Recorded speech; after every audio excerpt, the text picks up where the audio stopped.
ఈరోజు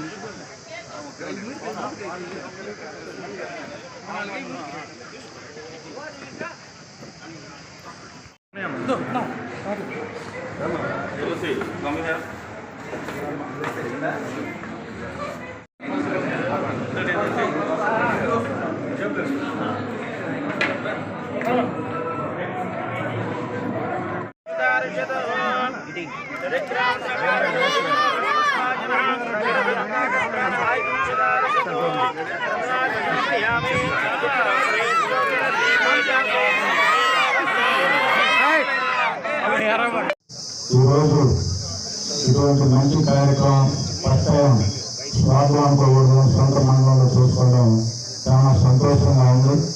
మా అందరం కూడా ఇందాకే మన పెద్దలు చెప్పినట్లు చిన్న చిన్న కుటుంబాల్లో ఈరోజు ఒక పరీక్ష చేయించుకోవాలంటే వాళ్ళకి 2 రోజులు 3 రోజులు పడిపోతే కానీ ఆ పరీక్ష చేయించుకోలేని పరిస్థితి. అవన్నీ కూడా చిన్న చిన్న ఫ్యామిలీస్కి అందుబాటులో ఉండాలి.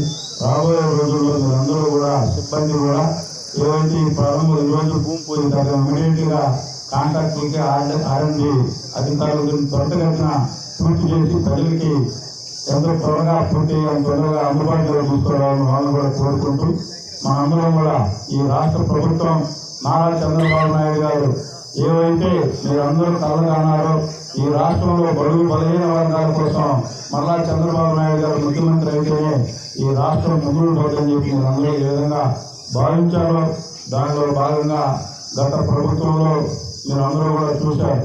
ఏ విధంగా పేదవాడికి మీరందరూ 1000 రూపాయలు దాటితే ఆరోగ్యశ్రీ వర్తిస్తుందని చెప్పి అనేక మాటలు చెప్పారు. వాటికి ఏ విధంగా ఆరోగ్యశ్రీ ఉపయోగపడడం కూడా చూశారు.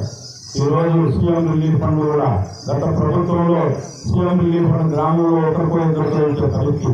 ఈ రోజు ఆ విధంగా కాకుండా చంద్రబాబు నాయుడు గారు ఎమ్మెల్యేలకు ఎవరు వచ్చినా కూడా మీకు వాళ్ళు ఆర్థిక ఇబ్బందులు ఉంటే తప్పనిసరిగా వాళ్ళందరినీ ఆదుకోవాలని చెప్పి డైరెక్ట్గా మాకే ఒక రాయిని ఇచ్చి మేము మళ్ళా సీఎం కార్యాలయంలో లేకపోతే సెక్రటరియట్లో తిరిగే విధంగా కాకుండా మా కార్యాలయం నుంచే సీఎం రిలీఫ్ ఫండ్కి అప్లై చేసుకునే విధంగా అందుబాటులో చేసుకొచ్చినందుకు ముందుగా చంద్రబాబు నాయుడు గారికి మన అందరం కూడా మన నియోజకవర్గ కూడా రాష్ట్రాలు చూస్తున్నాం. అంటే ఒక సీఎం రిలీఫ్ ఫండ్ చెక్ కోసం మనం సెక్రటరియట్ పోయే పరిస్థితి ఉండేది ఇంత ముందు. ఆ పరిస్థితులు ఉండకూడదు.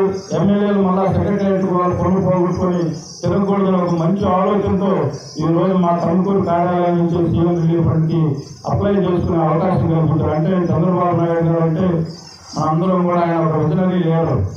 మనందరం గత ప్రభుత్వంలో ఏ విధంగా ఇబ్బందులు కూడా ఈ రోజు చదువుకున్న యువకులు ఉన్నారు. మెగా డిఎస్సీ అలాగే పోలీస్ రిక్రూట్మెంట్ కూడా నిన్న మళ్ళీ ఈ రాష్ట్రంలో అన్ని వర్గాలు శాంతి భద్రతలు కానీ అలాగే ఆరోగ్యం కానీ అన్ని వర్గాలు ప్రజలు సుఖ సంతోషాలతో ఉండాలని చెప్పి మళ్ళా గ్రామాల్లో కూడా ఎంత ఇబ్బందులు ఉన్నా మళ్ళా గ్రామాల మనంతా ఒక కాన్స్టిట్యూన్సీకి 10 నుంచి 15 కోట్ల రూపాయలు సీసీ రోడ్లు కానీ డ్రైనేజ్ కూడా అతి త్వరలో కూడా ప్రకాశం జిల్లాలో ఆల్రెడీ ఇవ్వడం జరిగింది. నెల్లూరు జిల్లాలో కూడా అతి త్వరలో అంటే చంద్రబాబు నాయుడు గారి రాష్ట్రం పట్ల 7 వయసులో ఏ విధంగా ముందుకు పోతా ఉండడం అందరం కూడా గమనించాలి. అలాగే అది ఆరోగ్య శాఖ మంత్రి శక్తికుమార్ గారు కూడా చాలా ఉత్సాహపరులు. మనకు కూడా ప్రతి త్వరలో మన నియోజకవర్గానికి కూడా వస్తారని చెప్పడం కూడా జరిగింది. మీరందరూ కూడా ఇక్కడ ఉన్న సిబ్బంది కూడా మీరు ఎప్పుడూ ప్రజలకు అందుబాటులో ఉండి ప్రజాసేవలో మన అందరం కూడా మంచి పేరు తెచ్చుకోవాలని చెప్పి ఈ కంప్లీట్ చేసేసి ప్రజలకి ల్యాబ్ కార్యక్రమం ఉంటుందంటే దాంట్లో కావాల్సిన ఎక్విప్మెంట్స్ కూడా అంత త్వరగా తీసుకుని వచ్చే బాధ్యత నేను తీసుకుంటాను. మీరు కూడా ప్రజలకి మీరు మంచి పనులు చేస్తే నాకు మంచి పేరు వస్తుంది, రాష్ట్ర ముఖ్యమంత్రి గారికి కూడా మంచి పేరు వస్తుందని చెప్పి మీరందరూ కూడా ప్రజాసేవలో ఉండాలని చెప్పి త్వరగానే మీరు కూడా పిహెచ్సి కంపెనీ కూడా కంప్లీట్ చేసుకొని అభివృద్ధి కార్యక్రమాల్లో కూడా ఎవరైతే మీరు పిహెచ్సి కంపెనీకి చైర్మన్గా ఎమ్మెల్యేగా ఉన్నారు ఇంతకుముందు దాని ప్రకారం అలాగే కార్పొరేట్ దాంట్లో డైరెక్టర్స్ కూడా ఉంటారు.